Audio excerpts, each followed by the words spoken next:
دوسرا پردہ ہے ستر، جسم کو ڈھانپ کر رکھنا۔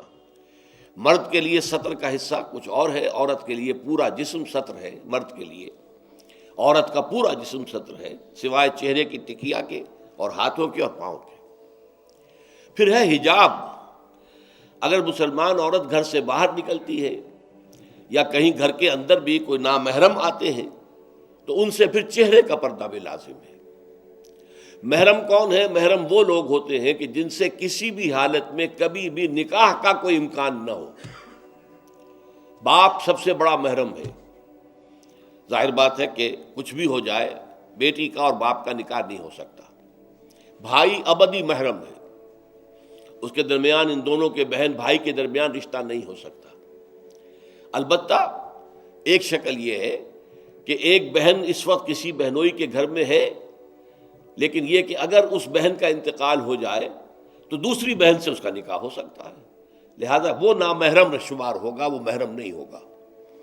اس حوالے سے وہ جو ابدی محرمات ابدیہ ہے وہ ہے محرم، اور ان کے سامنے کھلے چہرے کے ساتھ بھی عورت نہیں آ سکتی۔ اور محرموں کی فہرست جو ہے وہ سورہ نور کے اندر دے دی گئی ہے، بڑی مفصل اور تفصیلی آیت ہے۔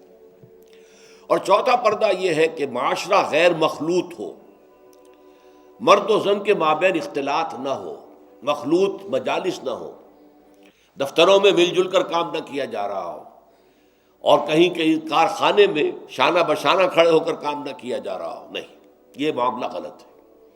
بلکہ سیگریگیٹڈ سوسائٹی، عورتوں کے دائرہ کار، کسی شے پر پابندی نہیں ہے۔ عورتوں کے لیے تفریح گاہیں بنائیں آپ، جس میں صرف عورتیں اور بچے جا سکتے ہو ایک خاص عمر کی حد تک، مرد نہیں جائیں گے۔ مردوں کے لیے تفریح گاہیں علیحدہ ہوں گی، وہاں عورتیں نہیں جائیں گی۔ تو عورتوں اور مردوں کے درمیان عدم اختلاط، مدارس ہے، اسکول ہے، کالج ہے، یونیورسٹیاں علیحدہ علیحدہ بنا دیجیے، پڑھیں وہ بھی، یہ بھی پڑھیں، لیکن مخلوط نہ ہو، مخلوط تعلیم نہیں۔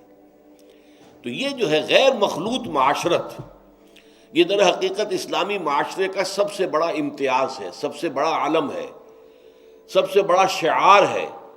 کوئی بھی غیر مسلم جو ہے اسلامی معاشرے میں آئے گا تو سب سے زیادہ بات جو اسے محسوس ہوگی وہ یہ ہے کہ یہاں عورتیں اور مرد جو ہیں وہ آپس میں ملے جلے ہوئے نہیں ہیں، بلکہ ان کے درمیان ایک گویا کہ بہت بڑا پردہ جو ہے معاشرے کے اندر لٹکا ہوا ہے، سیگریگیشن ہے۔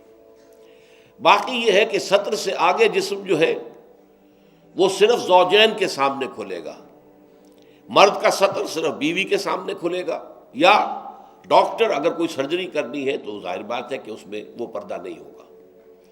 عورت کا بھی چہرہ، ہاتھ اور پیر کے علاوہ جسم کا کوئی حصہ کسی محرم کے سامنے نہیں کھلے گا سوائے شوہر کے یا ڈاکٹر کے۔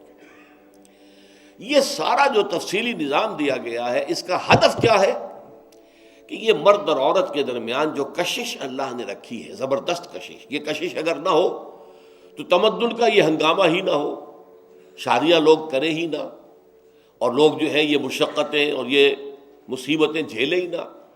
اولاد کی پیدائش ہے، پھر ان کی پرورش ہے، پھر انہیں کھلانا پلانا ہے، ان کی تعلیم ہے، ان کی علاج معالجہ ہے، 100 کھکھیڑ ہے۔ یہ سارا انسان کیوں برداشت کرتا ہے کہ جنسی جذبہ بہت زوردار اللہ تعالیٰ نے انسانوں میں رکھ دیا ہے۔ تو جتنا یہ زوردار جذبہ ہے اتنا ہی اسے کنٹرول کرنے کے لیے گھوڑا جتنا منہ زور ہو اتنی ہی مضبوط لگام اس کو دینی چاہیے۔ لہذا اس کے لیے یہ حدود اور قیود عائد کر دیے گئے تاکہ جو سیکشول ارج ہے یا سیکشول اٹریکشن جو کہ جنسی طور پر انسان کے اندر ہے، مرد میں بھی ہے عورت میں بھی ہے، وہ کل کی کل زوجین پر مرتکز ہو جائے، شوہر کا وہ پوری سیکشول ارج جو ہے وہ اپنی بیوی پر مرکوز ہو، بیوی کی وہ پوری جو سیکشول ارج ہے وہ اپنے شوہر پر مرکوز ہو، ادھر ادھر نگاہیں نہ بھٹکیں۔ مبادا کہیں جا کر کسی مرد کی نگاہ میں کوئی عورت کھب گئی، اب ظاہر بات ہے کہ آنکھ سے ہو کر وہ تصویر جو ہے نہا خانہ دل میں اتر جاتی ہے، پھر وہ خوابوں میں آئے گی، خیال میں چھائی رہے گی، نتیجہ کیا ہوگا؟ اپنی بیوی کی طرف سے توجہ ہٹ جائے گی، وہ جو بانڈ آف لو ہے اور باہمی اٹینشن ہے ایک دوسرے کی طرف شوہر اور بیوی کی، وہ کم ہو جائے گی، اور اس کا نتیجہ کیا نکلے گا کہ خاندان کا ادارہ کمزور ہو جائے گا، جس سے کہ اسلام چاہتا ہے کہ بہت مضبوط ادارہ ہو۔ اس لیے یہ ساری قدغنیں ہیں، یہ سارے ضوابط ہیں، یہ قواعد ہیں بلکہ اسلامی معاشرے کا جیسا کہ میں نے عرض کیا ہے یہ سب سے نمایاں وصف ہے کہ یہاں مرد و زن کا اختلاط نہیں ہے، کوئی فری انٹر مکسنگ نہیں ہے۔